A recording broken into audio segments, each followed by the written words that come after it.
Hello everyone. It's 1st of August, so we're starting a new month. And in our edition of News Today, we will be discussing some key developments which have happened. So first, let's take a look at what news items we will be discussing today. So we have the main news, which is the first one is Cabinet approves grant in aid to National Cooperative Development Cooperation Scheme. Then you have the Apex Court recommends Parliament to reconsider entrusting Speaker with the decision on disqualification. After this, the Parliament is in session, so there are a lot of, this is by the Cabinet. The Cabinet approves additional outlay for Pradhan Mantri Kisan Sampada Yojana for 2021-22 to 2025-26. Then you have an indigenously built green hydrogen power plant commissioned at Kandla Port. After that, we're going to talk about a white paper on blue economy, which outlines the roadmap to unlock India's marine resource potential. And lastly, you have one new development in internet services. So Starlink receives license to launch satellite internet services in India. Along with this, there are some short news, some key facts and terms which you should know. So some quick updates which we'll be discussing. We'll be talking about additional judges, how they are appointed. Then you have a defense-related Project 17A. Then the Abha ID, which is like a health card. Then you have Flagellin, a new substance, a new protein, which is being talked about. After this, you have Indo-Burma Ramsar Regional Initiative. Then Cromer blood group. There's a new rare blood group which has been found in India. Then you have Darwin Tree of Life. This is a project in England. We'll talk about this. And the personality in news is Goswami Tulsidas. I'm sure everybody's heard about Tulsidas, but we will look at all these things from the point of view of your exam. So the first discussion is on the Cabinet's approval. Cabinet approves grant in aid to National Cooperative Development Cooperation Scheme. See, when you read news articles like this, they'll give you the figures also. Like this one is 200 crore rupees which are going to be given. So it is of course going to be difficult if you will try and memorize all these figures, but the sense of these numbers, and when you read a lot of these descriptions, you'll get a sense of how important a particular thing is and how much emphasis it is being given by putting in that much money. So there is an corporation, the National Cooperative Development Corporation, and in that the government is going to push, the government has created a scheme on this line and they're going to put in money into that. So let's see what this grant in aid is.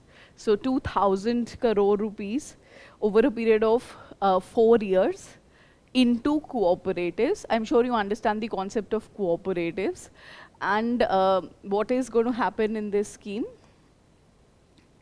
So this is a central sector scheme, which means all the money is going to be pumped in from the center. The center is solely responsible for funding of this scheme. Then what is the objective? The objective is to grant loans to cooperatives. Now here, there's no limitation to new cooperatives or existing cooperatives. This can be for any kind of new projects they want to start, or cooperatives want to do some upgradation, some upgrades into whatever setups they have. Let's say there is a handloom cooperative which is there. They want to put in some new machinery, some new equipment, something like that. So that kind of upgrades. And it also allows for working capital. Like if you have an operation already running, but there is some funding issue in that, so you can get a working capital to make that work.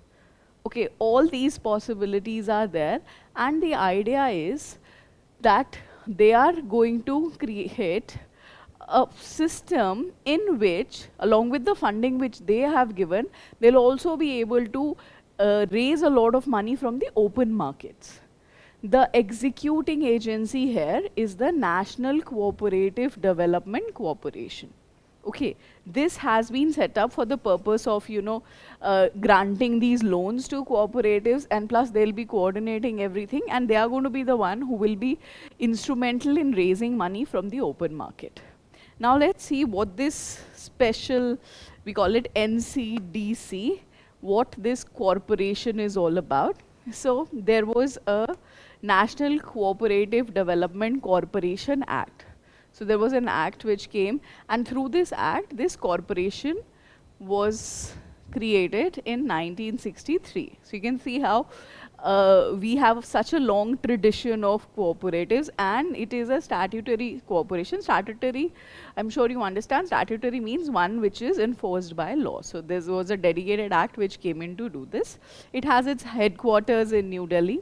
There is a Ministry of Corporation.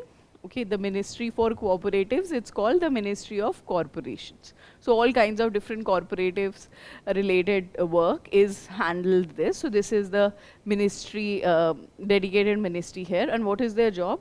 So they'll plan, they'll promote programs for production, processing, marketing, storage, export, import. Like if cooperatives are setting up some products, so how those products can be sold, that would be handled by this corporation. So they also mention here agricultural produce, livestock, etc. on cooperative principle.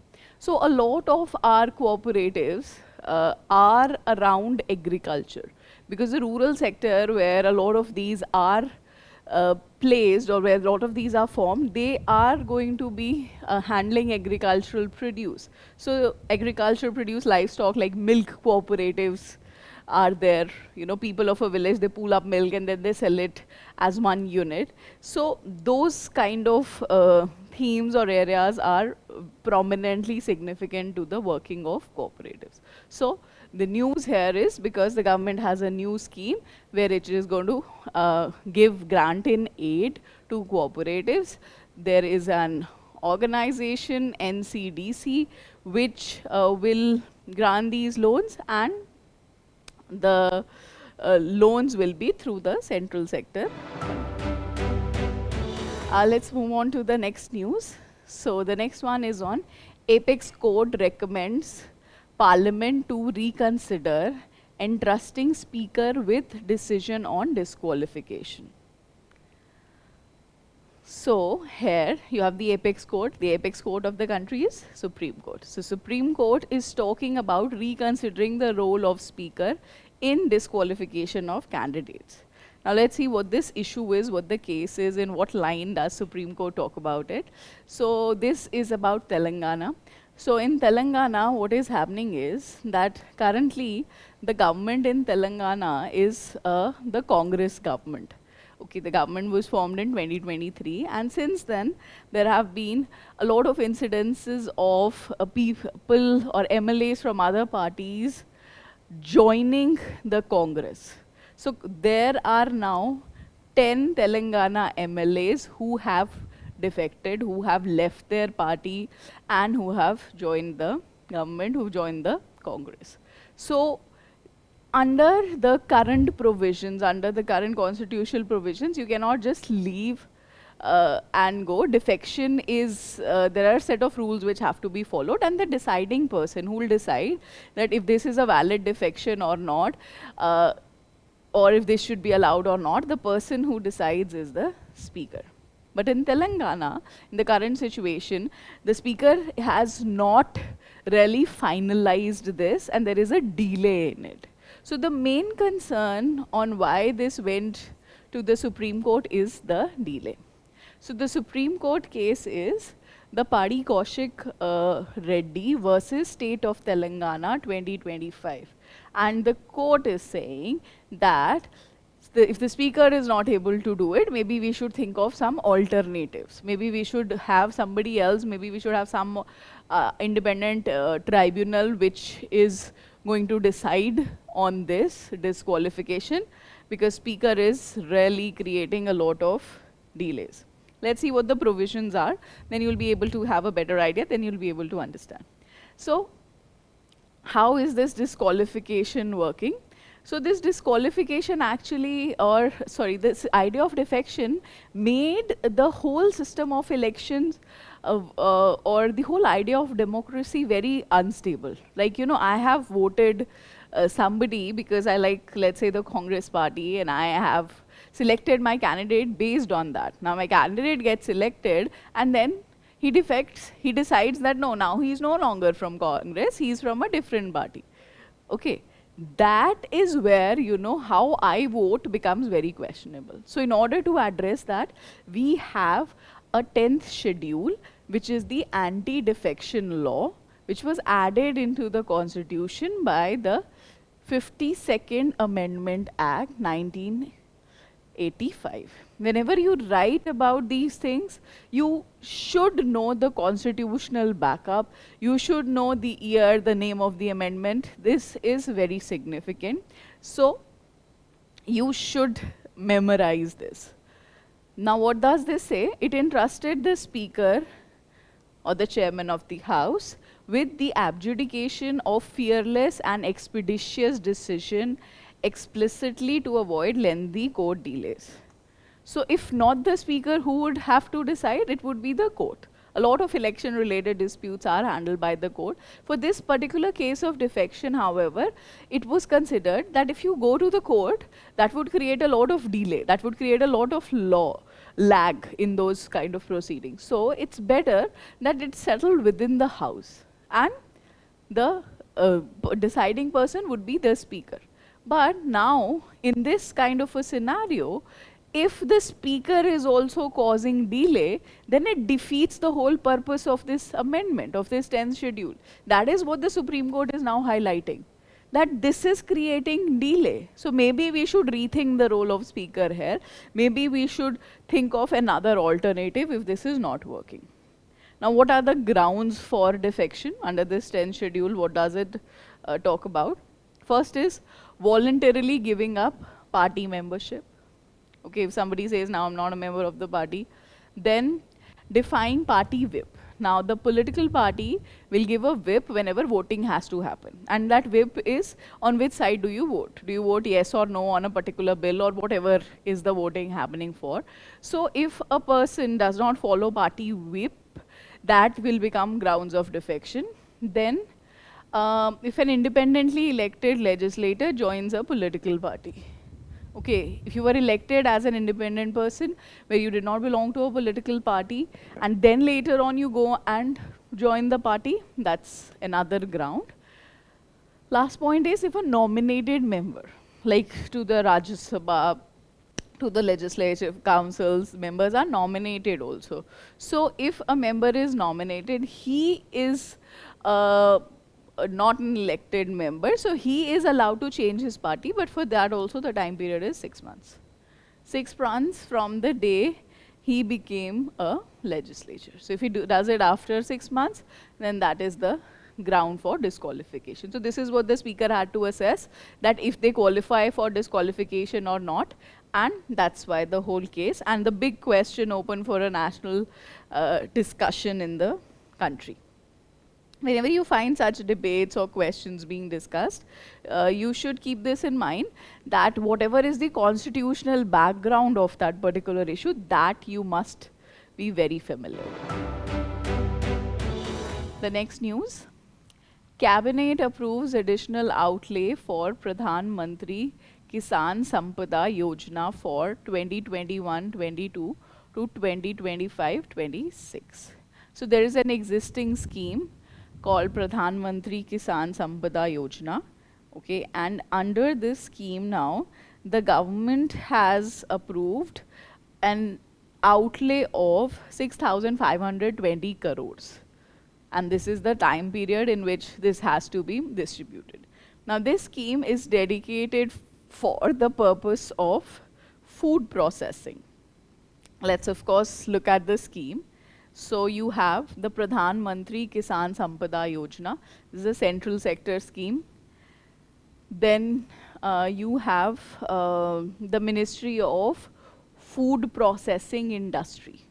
For all schemes which ministry is taking control of that scheme, that will tell you what it is about. It will give you a very good idea. So this is on food processing industry ministry, and objective is to create modern infrastructure with efficient supply chain management from farm gate to retail outlets. See, we are an agricultural country, so agricultural production is vast, but food processing is something which is missing. And food processing solves so many problems, like you can reduce wastage. Right, the wastage which would otherwise be there if it is being stored and not being sold. And you also create an alternative income. Like, I not only make money from growing tomatoes, I also make money from making tomato sauce, right? That can be an alternative form of employment which the rural areas really need, considering there is a lot of disguised unemployment. There are a lot more people than the kind of work which is needed to be done. So to solve such problems, you have this scheme. Then you have Pradhan Mantri Kisan Sampada Yojana. It is a demand-driven scheme. So it's not state-driven. It's not going to give its funding to states, that all states will get this much amount, or region, or any crop-specific, it's only for tomatoes or potatoes or anything like that. No, it's on demand-driven. Whatever is the demand, whatever is needed. Cold storage is needed, create cold storage. If refining units are needed, processing in different forms, whatever is needed, that will be the deciding factor in this particular scheme. Now, what is the current decision about? Like, how they want to spend this money is the two key areas. First is integrated cold chain. Preservation of food needs to be done at very cold temperature, and there has to be a whole supply chain there, right from production to the market. There are a lot of items like milk, for example, which needs a cold chain system, or milk products for that matter. So they are talking about integrated cold chain and value addition infrastructure. So here there is a 1,000 crore rupees which is going to be allocated to support and establish 50 multi-product food irradiation units. Okay, the food needs to be irradiated. That's like a way of storage and preservation. So you have cold chains, you have value addition infrastructures, you have food irradiation units. And the second thing is food testing labs. Processing of food needs to have some accreditation, needs to have some form of verification that yes, this has been tested, and you need the highest standards. Like, a lot of this processed food we wish to sell abroad also. And when you have to sell those products abroad, when they have to go in as exports, there are some very tight standards under which this scrutiny happens. So here under this scheme, there is going to be food safety and quality assurance infrastructure. It also includes support for 100 highly advanced certified food testing labs. Okay, so this is the idea. You should know the scheme, you should know what the scheme is about, and of course the current decision that more money is going to be put into this scheme. Now you have indigenously built green hydrogen power plant commissioned in the Kandla port. Okay. So hydrogen is like the fuel of the future. We are relying a lot on identification of different kinds of alternative fuels which can be more sustainable for and will help us reduce the problem of fossil fuels and the pollution and climate change which comes with them. So hydrogen in that case is a very big asset. Hydrogen, and based on what technique you use to produce hydrogen, there are different colors which are involved here. So you have green hydrogen, you have grey hydrogen, you have blue hydrogen. Now green hydrogen means you produce hydrogen through the use of renewable energy sources. Like, okay, you're talking about using green hydrogen, but where does green hydrogen come from? Green hydrogen means you are producing, first thing is, of course, you need hydrogen. So production of hydrogen, that method should be green. That should be using some renewable energy source. It can be solar, it can be wind. It has to be a renewable energy source. In that sense, the whole process will be green. The whole process will be carbon free. Because what happens is, if you use hydrogen as a fuel, so you're burning hydrogen, it's reacting with oxygen, okay? And the good thing is, the end product is water. Okay, this is not a chemically balanced equation, I'm just giving you an idea. When hydrogen and oxygen meet, you are getting water. The byproduct of this reaction is water, which is completely safe. It's not going to be polluting your atmosphere. So this advantage of the end product is there, and this is the reason why you want to use more hydrogen power.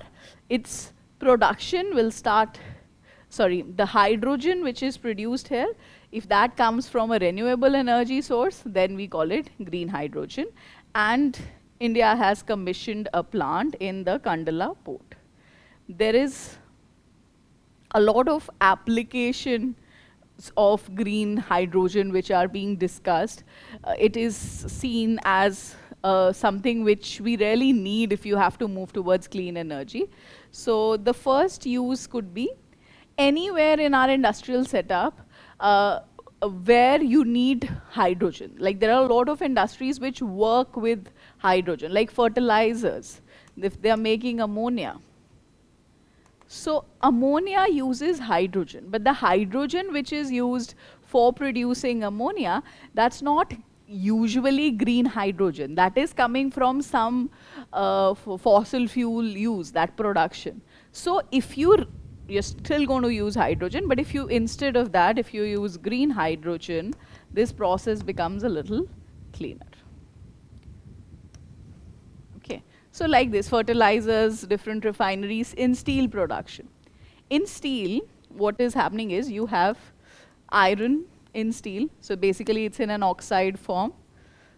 And this iron has to be iron oxide, basically, which you will find from the ore. You will change it into an iron product to make steel ultimately. And normally in doing this, like they are you talking about coking coal. So coal is used in these kind of reactions. But instead of coal, you can also use hydrogen. It'll be a different chemical reaction, but it'll be a cleaner chemical reaction. So industries can use this kind of green hydrogen, and you can also have this being used directly as a fuel. It's also a fuel which will produce energy. So in transportation, or even for other kind of different kinds of grid connections, grid-based energy supply systems, to augment whatever existing systems we have. In that also you can use hydrogen. You can use this, when it's used as an energy source, you call it the hydrogen fuel cell. There are also considerations where it will be used in electrical vehicles. There'll be battery storage systems based on this. So this is something which India is very keen to develop. And there is a dedicated mission also to promote this. This setting up a plant at the Kandla port is under this National Green Hydrogen Mission. See, all national missions are important for you from the point of view of the exam. They can be direct questions. They will always be mentioned whenever you are writing initiatives for promotion of something. Like hydrogen as a fuel, you of course have to mention National Green Hydrogen Mission. So this is, the goal is to make India a global hub for hydrogen production, for hydrogen export, for use of hydrogen, for all of that. You want to make India the global hub. The target is 5 million metric ton per annum of green hydrogen by 2030. The ministry of, under which this scheme is there, the National Green Hydrogen Mission, it is the New and Renewable Energy Ministry. And there is one very key program under this, that is the Strategic Intervention of Green Hydrogen Transition Program. See, how we are producing green hydrogen, I've told you. We are using renewable energy, but ultimately it is going to come from water. So you are going to break down water and then it will give you hydrogen. This is the first step of the process. And for doing this, you need special systems called electrolyzers. This reaction from in which water changes into hydrogen, that happens in an electrolyzer. So we first need electrolyzer. If you want to achieve this target, see there's a timeline which is fixed, 2030. If it has to be done, the first thing which you need is manufacturing of electrolyzers. The first you make electrolyzer and it's in the next step which you'll actually start production of green hydrogen. So under this mission, there is this transition scheme which is called SITE, which is talking about giving incentives for manufacturing of electrolyzer. And of course, once that is done, there is talk about development of green hydrogen hubs. So there will be areas where production use, that whole system connected to green hydrogen, that will work. Okay. Even with its advantage, there is a lot of challenges which are there in this process.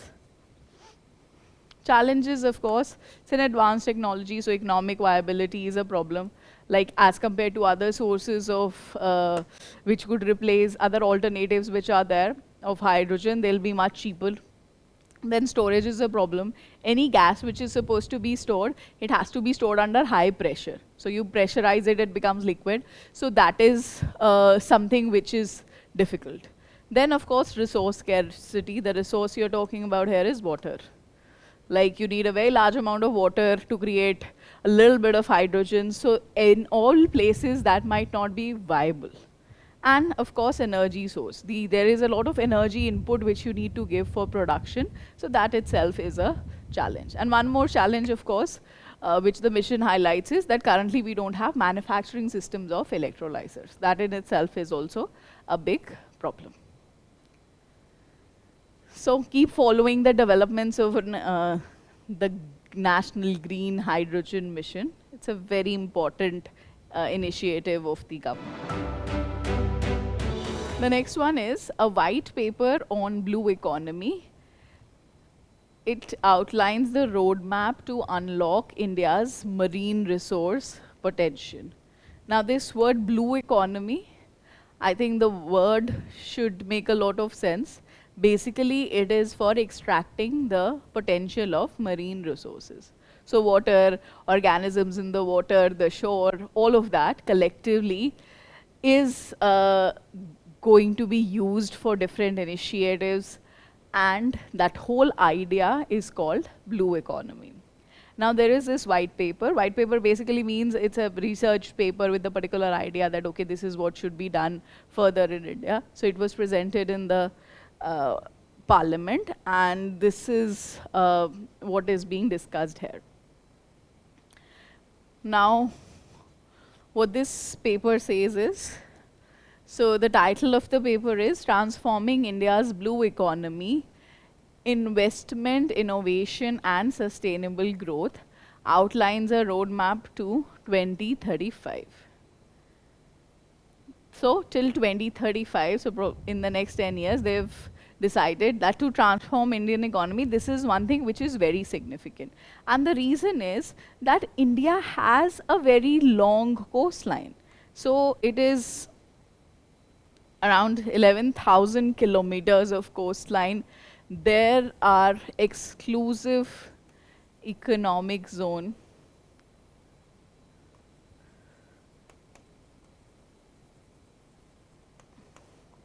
which are available for use. So that is around 2.4 million square meters.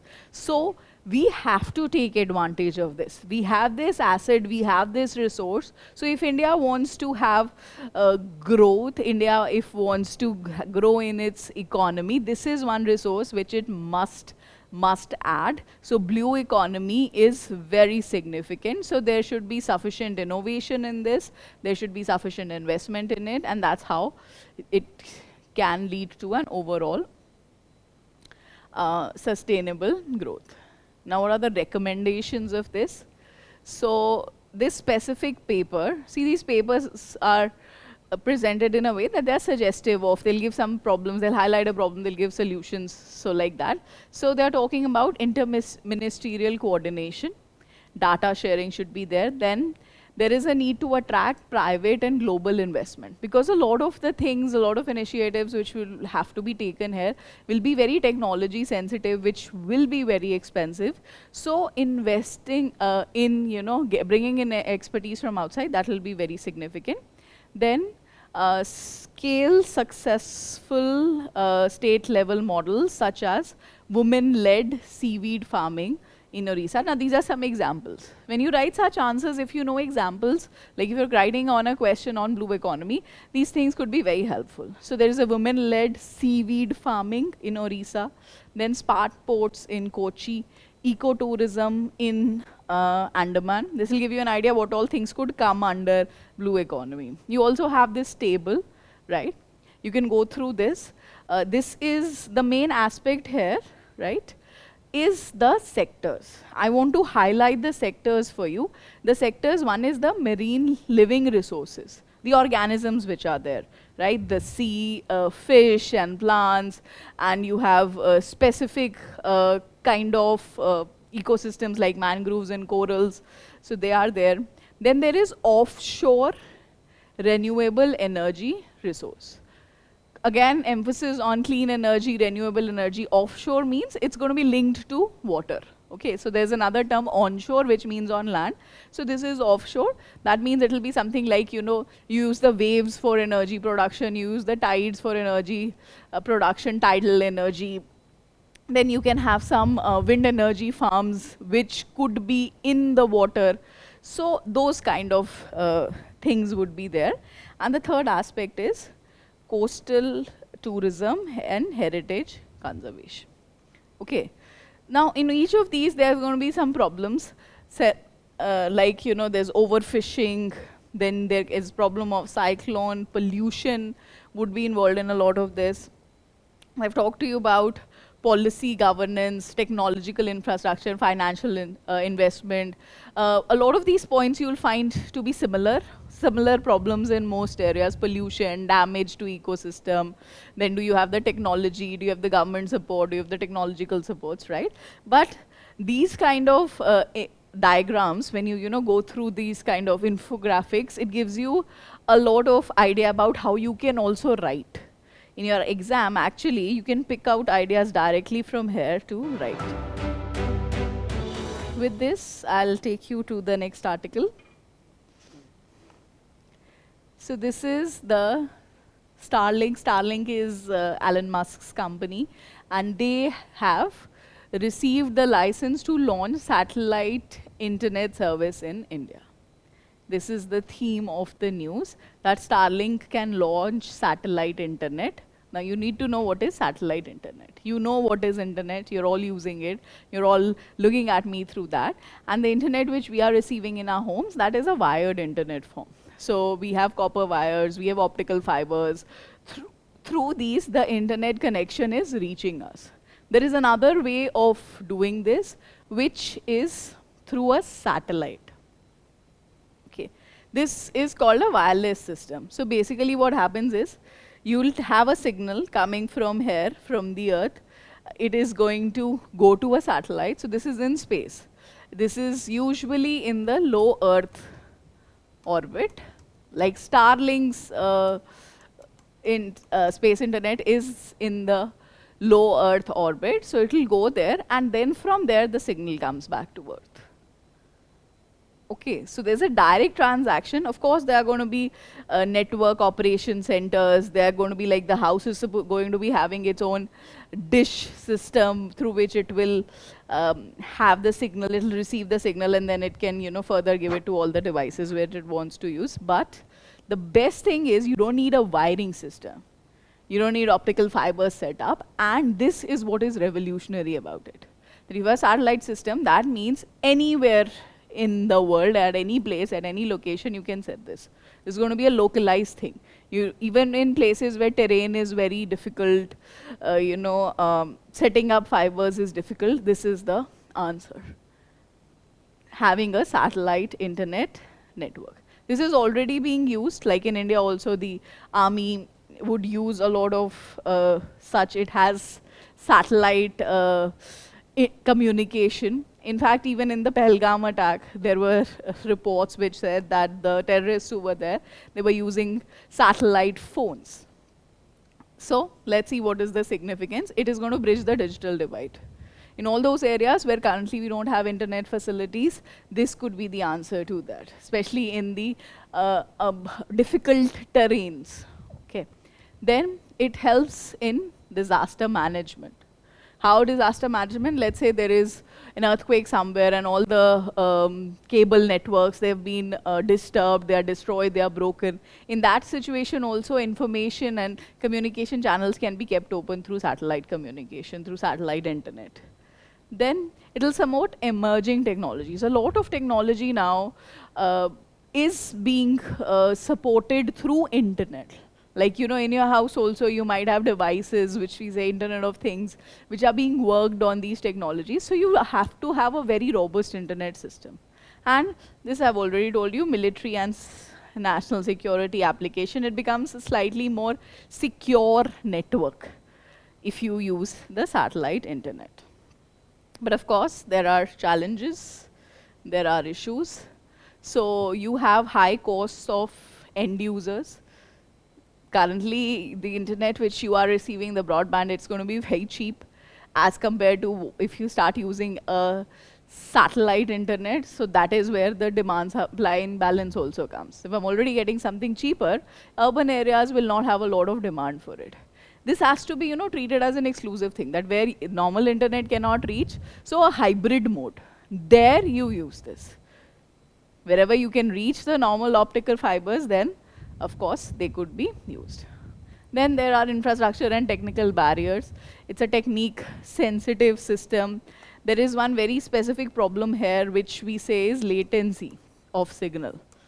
Because, you know, the signal goes to space and then comes back to space. So there's something called a lag, or the signal being latent. So that latency is also one technical complication here in this kind of system, but it is definitely going to really help in that concept of digitization of, like if it's coming to India, digitization of India to the last corner, to the last person. Coming to the personality in news. So you have Goswami Tulsidas. I'm sure everybody, I mentioned this earlier also, we all know about Tulsidas. Tulsidas is a Vaishnav saint. Tulsidas is somebody who has written the Ramcharitmanas in Avadhi. So Ramcharitmanas is the story of Lord Ram.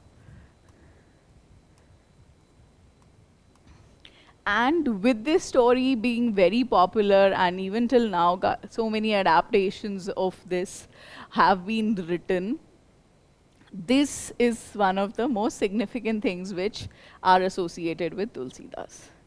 Writing in Avadhi is one big reason for the popularity of this, because Avadhi is the language of the people, and he has written it in a language which people understand, which makes sense to people, and that is what made it very popular, right? If there's something I can read, if something I understand, so that will help in me getting more drawn to the idea of the text and of course the stories which cover it. After this, we move on to the quick updates which we have.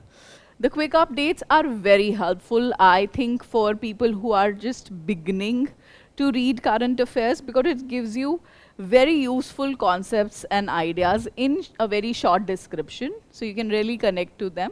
First is nomination of panel of chairmen. So why this is in news is because currently the Lok Sabha speaker, he has nominated a person to be on the panel of chairmen. So the panel of chairperson basically is a group of MPs who can be appointed to sit in the different proceedings of the parliament when the speaker is not there. So there is a section 9 in rules of procedure and conduct of business in Lok Sabha, which states that at the start of a session or as needed, the speaker nominates up to 10 MPs as the panel of chairperson. So he can nominate somebody, and then whenever he needs, he can ask them to sit in the session. So it has to be only when he asks, and this is only when there is a speaker. If the position of speaker is vacant, then the president will appoint somebody to do this. But when the speaker is there, and maybe on a day when he is not there, he can ask somebody to sit in, and that person will be called that he is on the panel of the chairpersons, and total of 10 people can be nominated. Okay. So you have Prema Chandra from Kerala, who has been nominated, and that's the reason for this news. Then you have another concept of additional judges. So the constitution describes that how many judges will be there in different courts, but this is a special provision that you can have additional judges.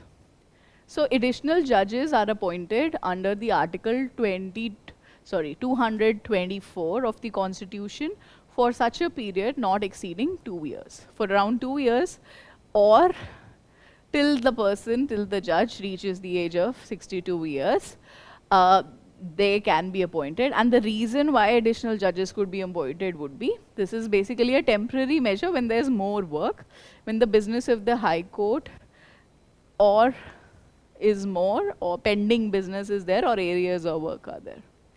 Okay, so then additional judges can be appointed. And recently, the President of India has appointed a lot of additional judges to different high courts of India, and based on that news item, we've picked up this term for you. When you read judiciary, you will read more about the whole process of appointment.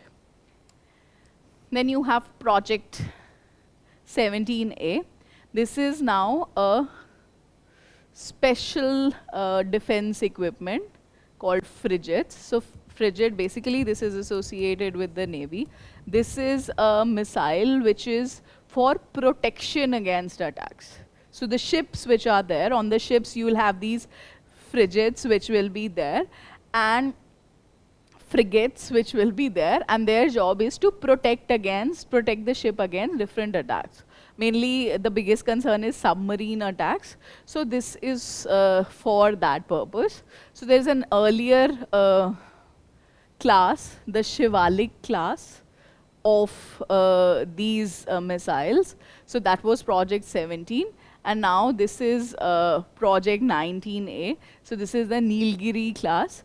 You have these names on the names of mountains. Okay. So Shivalik, Nilgiri, and within this also the different missiles which are there, they're called Udaygiri and names like that on mountains. No special significance to that, but I'm just telling you if that interests you. And the design has been done indigenously. This is the key point. These are advanced weapons produced in India by Mazagaon Duck in Mumbai, and you have a special company, again this is a government company only, GRSE from Kolkata, which have together designed this. Okay. Then you have the Abha ID. So Abha's full form is Ayushman Bharat Health Account. So the government's plan is that every person, every citizen of India will register, and they're going to be given a unique ID. Okay, that ID, that number is going to be the Abha ID, and all their health accounts will be stored and linked to that number. Like in a lot of foreign countries, you might be familiar with this concept. They're already doing this, that there's an integrated system through which all information related to a person is linked at one place. So this is the idea which is being used here also. So there is an Ayushman Bharat Digital Mission. Under this mission, you want to digitize every person's health records through the Abha ID. So everything, like from the day a person is born to throughout his life, whatever medical procedures or tests or reports or medication he's been prescribed, all of that can just be retrieved through that ID. So you give that ID and you'll get your details. The news is because the government has asked that all hospitals and medical colleges, they must ask and register details under this ID. Next, you have the Indo-Burma Ramsar Regional Initiative. So the Ramsar Convention on Wetlands that has been going on in Zimbabwe. Okay, so there is a conference of Party 15, and discussions on preservation, conservation of wetlands are there. On the sideline of this very event, you have the Indo-Burma Ramsar Regional Initiative, which has different members. You have Cambodia, you have Laos, you have Myanmar, Thailand, and Vietnam. So they have come together, and the purpose of this initiative is to talk about how they can execute the suggestions, the recommendations of the Ramsar conference. Next is flagellin. So this is a material which is produced in your body. Hopefully it's produced in your body if your bacteria are healthy. I'm sure all of you know there are some bacteria in our body. We call them gut bacteria. What these bacteria are doing is they have flagella. Flagella is basically a tail-like structure. Like if this is the bacteria, it'll be something like this on the bacteria. And this flagella is being studied to release an ancient protein called flagellin. And what this protein does is, so there are special gut cells. Gut is the term for intestine. Special cells called neuropods.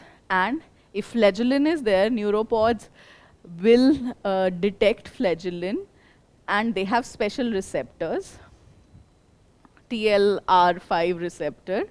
And when these receptors will get flagellin, they'll send a signal to the brain, which will help to regulate appetite. So basically, this is an indication of hunger. Okay, and if we can, why this is important is, if you can control hunger, and if you can know how to stimulate or unstimulate the hunger centers, or the hunger signal being sent to the brain, so that signal of hunger or being full is being sent through the gut cells. So if flagellin is doing that, or if you have recognized that there are special receptors, we can regulate this. And the significance is that this can help solve problems of overeating, challenges of obesity, and many other such issues. So that's why this flagellin and a lot of mechanism of gut and gut bacteria are being discussed these days. Then you have Kromer blood group. See, in your blood, you have red blood cells, and these red blood cells are different for all of us. Red blood cells is what decides what will be your blood group, like your A blood group, B blood group, like that. So on the surface of red blood cells, different kinds of shapes or different structures are present, which are called antigens. Now there are common antigens which are there in most people's blood group, which we have studied, which we know about. But here what has happened is a new antigen has been found, which is created a new blood group. For the first time in the world, there's a woman in Kolar who has been identified to have a new kind of blood group which the world did not know about. So this is called the Kromer blood group. So it is a collection of blood, red blood cell antigen carried on the decay accelerating factor. So they've told the name of the factor, basically the name of this antigen which is present. It's also called CD55, and the official name of the blood group is going to be CRIB. So CR is for Kromer, I is for India, B is for Bangalore or Bangalore. Okay, so because it was identified here, so that's the name. It's a rare blood group. Rare blood group means that you have a very, very low number of people in the world who are going to have it. And this is the first person who has been observed to have this blood group. So significant from the point of view of India. Then Darwin Tree of Life. So this is a project of sequencing of genomes. So genome basically means all the genetic material of an organism. If you study the genetic material, that means if you study the DNA, you get to know the properties. That, okay, what is the properties? Why is the bacteria like this? Why is a fish like that?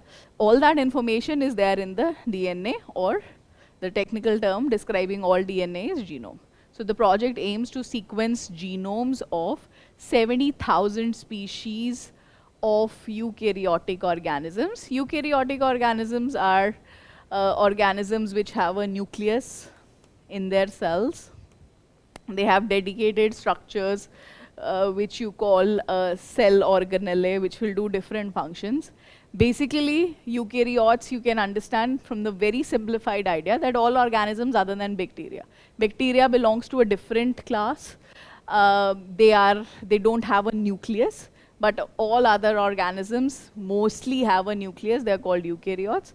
So the Britain and Ireland, from those regions, they've taken 70,000 species of different types, right? It can be an amoeba, fungus, a plant, an animal, an insect, all of that included, 70,000.